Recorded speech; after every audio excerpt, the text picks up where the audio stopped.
नमस्कार दोस्तों। तो आपका स्वागत है फिर से न्यूज़ टुडे के नए वीडियो में, जहां हम लाते हैं देश भर से 10 ऐसी खबरें जो आपको जानने के लिए बेहद ज़रूरी होती है।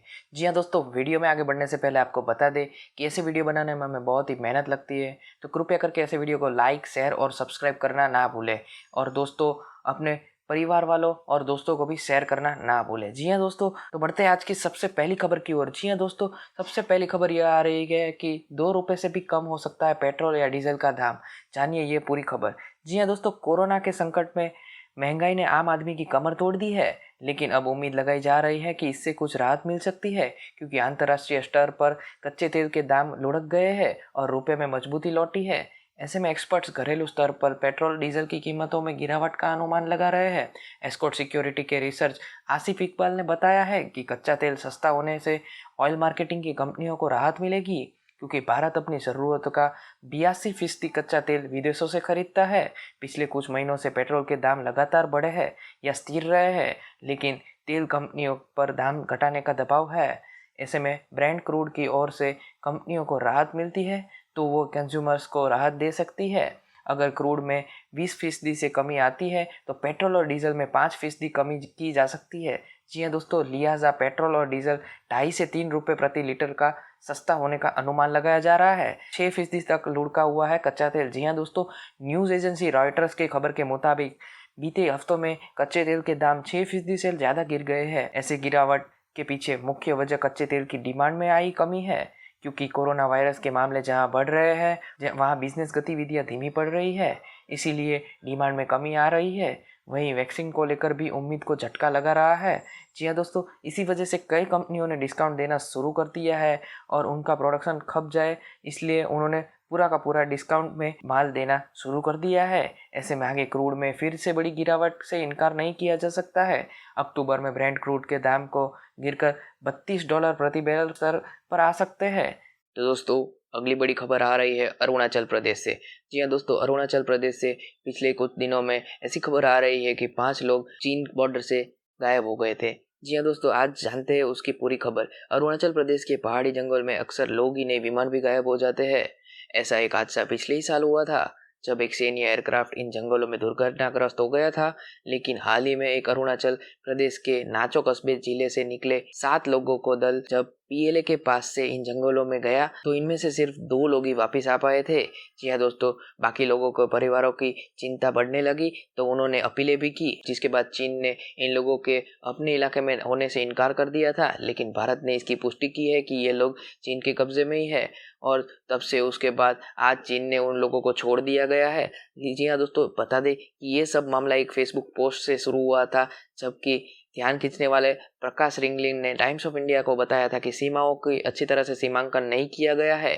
हम शिकारी है, हम कई बार इधर उधर जाते हैं, हम नहीं जान पाते कि हम किस ओर है, कभी कभी निकल जाते हैं और पीएलए वाले लेकर भी चले जाते हैं। प्रकाश का भाई, जिसमें हाल ही में कक्षा 10 की बोर्ड परीक्षा पास की है, उसके चचेरे भाई तनु बाकर, नागरी डीरी, डोगिन टू इबिया और तोत्सिकम्बर उन 7 लोगों में से थे जो लोग शिकार के लिए उत्तरी अरुणाचल के घने जंगलों में गए थे। वहां जब गायब हो गए, उसने यह भी बताया कि 2 अन्य तबू और ताते वापस आ गए हैं। तो अब हमें पता चला कि उन्हें पीएलए भी पकड़ गया है। एक रक्षा प्रवक्ता ने बताया, अब ये 5 युवा जिन्हें चीनी सेना ने वापस सौंप दिया है, उन्हें उनके परिवारों को वापस सौंपने से पहले 14 दिन के लिए कोविड-19 के नियमों के अंतर्गत क्वारंटाइन में रखा गया है। उनको यह भी बताया है कि ज्यादातर मामलों में भारतीय सेना खोए हुए स्थानीयों से ढूंढने में तत्पर रहती है और उन्हें घर लौटने में भी मदद करती है। तो दोस्तों, अगली खबर आ रही है, मानसून सत्र में भारत और चीन विवाद पर चर्चा होने की संभावना है। जी हाँ दोस्तों, आपको बता दें कि सोमवार से शुरू हो रहे संसद के मानसून सत्र के काफी हंगामे होने की संभावना जताई जा रही है। एक तरफ सरकार इस सत्र में 11 अध्यादेशों को प्राथमिकता पर पारित करवाना चाहती है, तो वहीं दूसरी तरफ विपक्ष कोरोना महामारी, देश की गिरती जीडीपी और पूर्वी लद्दाख में चीन के साथ भारत के सीमा विवाद को प्राथमिकता के साथ उठाने की कोशिश करेगा। कांग्रेस के पूर्व अध्यक्ष और वायनाड के सांसद राहुल गांधी लगातार ट्वीट कर रहे हैं कि देश को यह जानने की ज़रूरत है कि सीमा पर क्या हो रहा है। लोकसभा में कांग्रेस ने नेता अधीर रंजन चौधरी ने भी सरकार के सांसद को विकास के बारे में बताते हुए अनुरोध किया है। एनसीपी सुप्रीमो शरद पवार ने शुक्रवार को कहा है कि सरकार को वास्तविक नियंत्रण रेखा यानी कि एलएसी पर होने वाले घटनाक्रमों के बारे में सांसद में बताना चाहिए। कई विपक्षी सांसदों ने इस मुद्दे पर चर्चा की मांग करते हुए दोनों सदनों की नोटिस भेज दिया है। एक तरफ विपक्ष सीमा विवाद पर चर्चा को मुद्दा बना रहा है, तो वहीं दूसरी तरफ सरकार के सूत्रों को कहना है कि इस मुद्दे पर चर्चा की इजाज़त मिलने वाली नहीं है। ये दोस्तों बहुत ही संभावना कम है। ये दोस्तों आपको बता दें कि इस बार नहीं होगा प्रश्नकाल। 14 सितंबर से होने वाले संसद के मानसून सत्र में कोरोना की वजह से प्रश्नकाल नहीं होगा। प्राइवेट मेंबर बिल पेश नहीं करेंगे और राज्यसभा सचिवालय ने हाल ही में यह नोटिफिकेशन जारी किया था कि सरकार के फैसले का विपक्षी सांसद विरोध कर रहा है। मानसून सत्र 1 अक्टूबर तक चलेगा। तो दोस्तों अगली खबर आ रही है, बिहार के सीनियर लीडर रघुवंश प्रसाद सिंह की तबीयत बिगड़ी है, वेंटिलेटर सपोर्ट पर है, दिल्ली में एम्स में भर्ती भी हुए हैं। जी हाँ दोस्तों, बिहार के सीनियर लीडर रघुवंश प्रसाद सिंह की तबीयत अचानक बिगड़ गई है। इलाज के लिए उन्हें दिल्ली में एम्स में एडमिट भी किया गया है।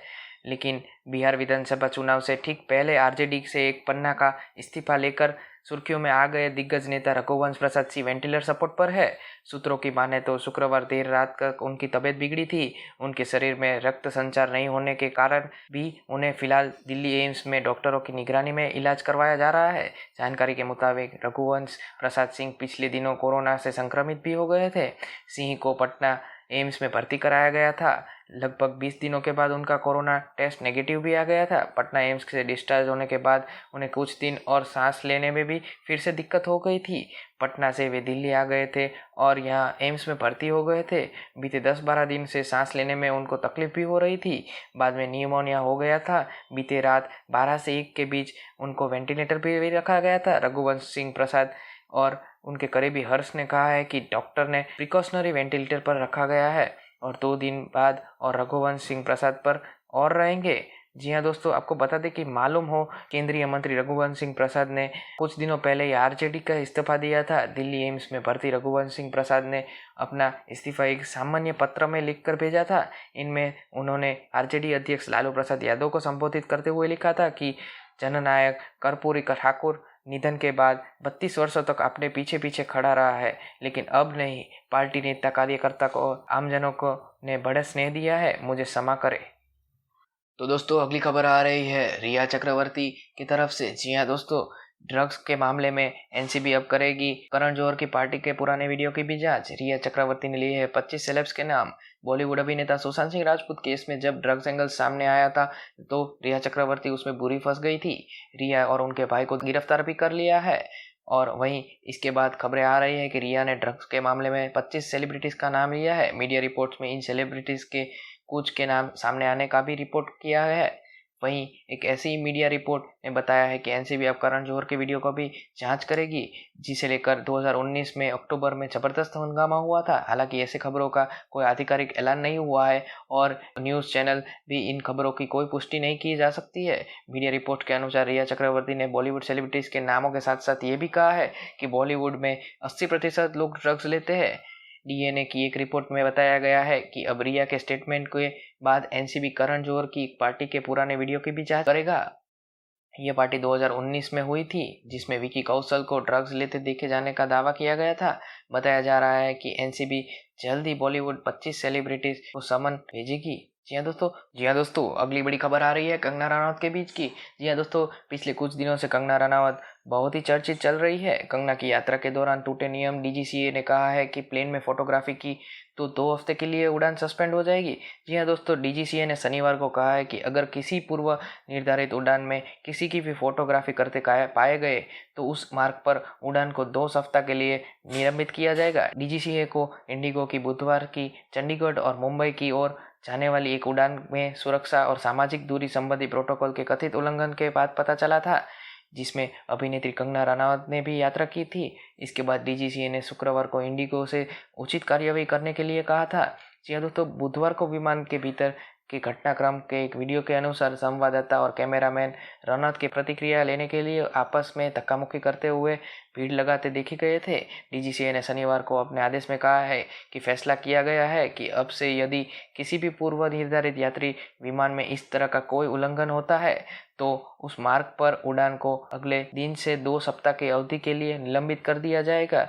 और डीजीसीए ने यह भी कहा है कि उड़ान के दौरान इतने बड़े कैमरों की अनुमति देने के लिए मुंबई में विमान के लैंड करते ही ऐसे आक्रामक व्यवहार को रोकने में विफल रहने के लिए इंडिगो को झिड़की दी थी। तो दोस्तों अगली बड़ी खबर आ रही है राहुल गांधी और नरेंद्र मोदी सरकार के बीच की। जी हाँ दोस्तों, राहुल ने मोदी सरकार को बनाया है निशाना, कहा है कि युवाओं के लिए रोजगार की कोई उम्मीद नहीं है। जी हाँ दोस्तों, कांग्रेस के नेता राहुल गांधी ने एक बार फिर से नरेंद्र मोदी सरकार को सवालों के घेरे में खड़ा कर दिया है। एक ट्वीट में उन्होंने यूनिलीवर कंपनी के ग्लोबल सीईओ एलन जॉब के बयान को लेकर एक खबर शेयर की है। जी हाँ दोस्तों, उन्होंने लिखा है कि कोविड मामलों में लगातार बढ़ोतरी के चलते भारत की सबसे बड़े एम्प्लॉयर में से एक इंतजार करे और देखे क्या होता है वाले मोड में है। इसलिए हाल फिलहाल युवाओं के लिए रोजगार और सुरक्षित भविष्य की कोई उम्मीद नहीं है। जी हाँ दोस्तों, उन्होंने यह भी कहा है यह मोदी सरकार के अचानक और बिना किसी योजना के लिए लॉकडाउन का नतीजा है, जिसने पहले से ही अनिश्चितता और धीरे अर्थव्यवस्था को तेजी से नीचे ले जाने प्रतिक्रिया को तेज कर दिया है। इससे पहले राहुल गांधी ने शनिवार को सुबह ट्वीट करके देश में कोरोना वायरस के बढ़ते मामले को भी बोला है। जी हाँ दोस्तों, राहुल ने सरकार से उस दावे पर भी सवाल उठाया है जिसमें कहा गया है कि केंद्र कोरोना के खिलाफ मजबूती से लड़ रहा है। राहुल ने अपने हालिया ट्वीट में प्रधानमंत्री नरेंद्र मोदी का भी एक बयान जिक्र किया गया है जिसमें उन्होंने कहा था कि सब चंगा सी। जी हाँ दोस्तों, राहुल ने ट्वीट कर कहा है कि कोविड के खिलाफ मोदी सरकार के सुनियोजित लड़ाई के भारत के अचरज में डाल दिया है। जीडीपी में 24% से ऐतिहासिक कमी आ गई है, 12 करोड़ नौकरियां चली गई है, 15.5 लाख करोड़ अतिरिक्त ऋण है। जी हाँ दोस्तों, और दुनिया भर में कोरोना से सबसे ज़्यादा मामले, लेकिन भारत सरकार और मीडिया के लिए सब चंगा सी। तो दोस्तों वीडियो में आगे बढ़ने से पहले आपको पूछते हैं एक सवाल। जी हाँ दोस्तों, कि राहुल गांधी के ये सवाल सही है या गलत? आप हमें कमेंट्स में येस और नो में जवाब दीजिए।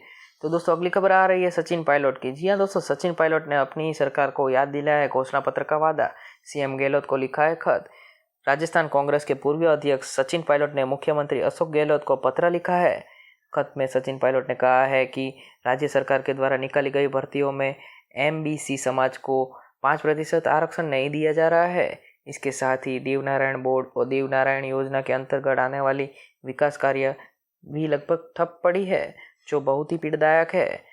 ऐसे में इन पर शीघ्र कार्रवाई होनी चाहिए। सचिन पायलट ने पत्र में लिखा है कि प्रदेश के विभिन्न हिस्सों से आई प्रतिनिधि मंडलों ने मुझे मिलकर और ज्ञापन के जरिए इन बातों को बताया है। उन्होंने यह भी लिखा है कि पुलिस कांस्टेबल भर्ती 2018, रीट भर्ती 2018, पंचायती राज एलडीसी भर्ती 2013, टेक्निकल हेल्पर 2018, नर्सिंग भर्ती 2013 और 18, जेल प्रहरी भर्ती 2018, आशा सुपरवाइजर भर्ती 2016, कॉमर्शियल असिस्टेंट भर्ती 2018 की जानकारी उन्होंने विभिन्न प्रतिवेदनों के जरिए मिली है। दोस्तों अगली खबर आ रही है सोनू सूद के बारे में। जी हाँ दोस्तों, सोनू सूद अब करेंगे कॉलेज छात्रों की मदद। पोस्ट शेयर कर बताया स्कॉलरशिप के लिए करना होगा ये काम। जी हाँ दोस्तों, बॉलीवुड अभिनेता सोनू सूद अपने नेक कामों की वजह से आए दिन खबरों में छाए रहते हैं। वो रियल लाइफ हीरो है और उस नाम से ही मशहूर हो रहे हैं। लॉकडाउन के दौरान उन्होंने प्रवासी मजदूर की भी मदद की है। वहीं आज भी वो मदद मांगने वाले लोगों के पीछे नहीं हटते हैं। एक बार फिर से सोनू सूद ऐसे ही कारणों से जबरदस्त चर्चा में आ गए हैं। जी हाँ दोस्तों, सोनू सूद ने अपने इंस्टाग्राम अकाउंट पर एक पोस्ट शेयर किया है। इस पोस्ट में उन्होंने अपनी 2 तस्वीरें भी शेयर की है, जो उनके द्वारा छात्रों के लिए लॉन्च हो गई स्कॉलरशिप के बारे में है। जी हाँ दोस्तों, इनमें से पहली तस्वीर पर लिखा है, मैं ज़रूरतमंद छात्रों की पूरी कॉलेज शिक्षा को सपोर्ट करने की शपथ लेता हूँ। वहीं दूसरी तरफ उन्होंने कोर्सेज के बारे में भी बताया है। जी हाँ दोस्तों, वही दूसरी तरफ उस पोस्ट में लिखा है कि हिंदुस्तान बढ़ेगा तभी जब बढ़ेगा सभी।